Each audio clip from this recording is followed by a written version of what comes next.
Bonjour les élèves, j'espère que vous allez très bien. Aujourd'hui, on a une nouvelle leçon de conjugaison. On va parler du futur simple, son emploi et sa formation. J'observe les exemples suivants. Maintenant, Amine lit une histoire. Dans cet exemple, on exprime une action qui se déroule au présent. On a l'adverbe maintenant et on a le verbe conjugué au présent de l'indicatif. Deuxième exemple, hier, Amine a lu une histoire. Comme vous voyez, on exprime une action qui s'est déroulée au passé.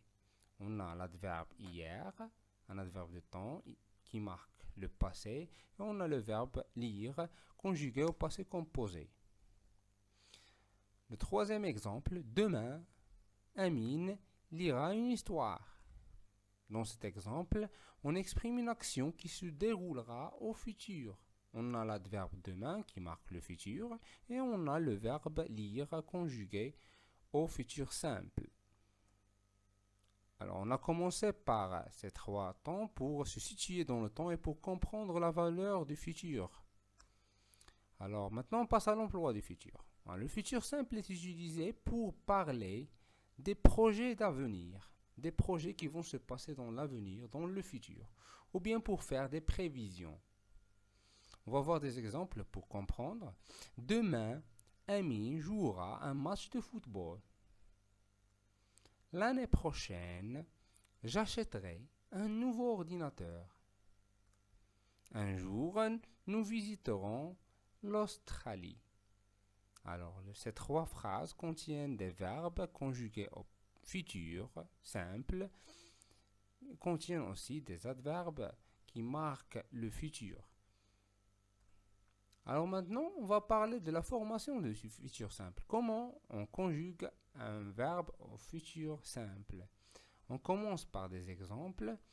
Alors, Amine jouera un match de football. J'achèterai un nouveau ordinateur. Nous visiterons l'Australie. Alors, qu'est-ce que vous remarquez? Bien sûr, quand on veut conjuguer un verbe au futur, alors on met le verbe à l'infinitif et on ajoute la terminaison du futur simple qui est AI, AS, A, ON, EZ, ON avec T à la fin. C'est comme ça qu'on conjugue un verbe au futur simple. Généralement, bien sûr, on va voir des exceptions. Mais la règle générale, c'est l'infinitif plus terminaison. D'accord? Alors, on va voir des petites astuces pour faciliter la conjugaison de quelques verbes. Alors, on va commencer par la règle générale.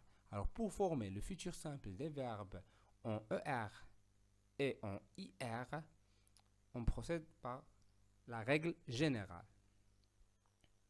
Verbe à l'infinitif plus terminaison du futur. Et vous avez devant vous des exemples. Par exemple, le verbe parler, le verbe finir, je dis je parlerai, je finirai, et le verbe sortir, je sortirai. C'est bon? Alors, on passe à d'autres exemples. Alors, certains verbes ont un futur irrégulier. On va voir des exemples. Et on commence par les verbes en DR avant la terminaison. Regardez par exemple le verbe venir. Quand je conjugue le verbe venir au futur simple, je dis je viendrai. Je viendrai. Alors on a un changement de radical et on marque ici le DR avant la terminaison. C'est seulement pour se souvenir de la conjugaison de ces verbes. D'accord? Alors, tenir, je dis je tiendrai. Je tiendrai. Remarquez, il y a DR. Je tiendrai. Vouloir, je voudrais. D'accord? Il y a d'autres verbes qui ont VR avant la terminaison, comme par exemple le verbe devoir. Je dis je devrais. D'accord? Je devrais. Et recevoir. Je recevrai. D'accord? Alors, il y a des verbes en deux R avant la terminaison, comme le verbe voir. je dirais je verrai. D'accord? Ou bien le verbe envoyer, j'enverrai. Ou bien le verbe pouvoir, je pourrai. Comme vous voyez, ces verbes ont un futur irrégulier. On doit les apprendre. Et bien sûr, il y a d'autres verbes irréguliers. Par exemple, le verbe avoir, je dis j'aurai. Il y a un changement de radical. Savoir, je dis je saurai. Faire, je ferai. Être, je serai. Aller, j'irai. On a un changement total du radical. Alors, il vaut mieux de les apprendre pour ne pas tomber dans des pièges. D'accord? Bon, on a terminé notre leçon. Merci et à bientôt.